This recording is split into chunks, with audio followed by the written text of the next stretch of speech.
கோவை ராம்நகரில் union bank of India புதுப்பிக்கப்பட்ட கிளை துவக்க விழா நடைபெற்றது. பொதுத்துறை வங்கியான union bank of India Kovai மற்றும் நீலகிரி மாவட்டங்களை உள்ளடக்கிய கோவை மண்டலத்தில் 67 கிளைகளை கொண்டு இயங்கி வருகிறது. இந்நிலையில் கோவை ராம்நகர் பகுதியில் இயங்கி வந்த யூனியன் பேங்க் ஆஃப் இந்தியா புதுப்பிக்கப்பட்டு அதே பகுதியில் உள்ள சத்தியமூர்த்தி சாலையில் புதிய கட்டிடத்தில் தனது சேவையை துவங்கியது. இதில் கோவை மண்டல தலைவர் லாவண்யா முன்னிலை வகித்தார்.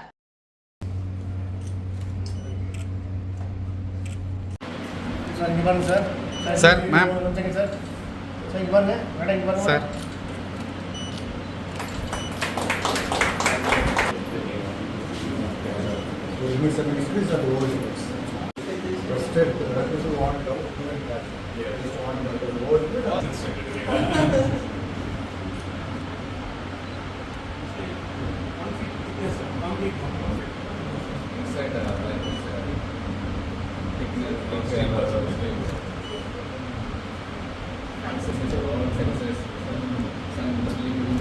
வச்சு பாருங்க சார்.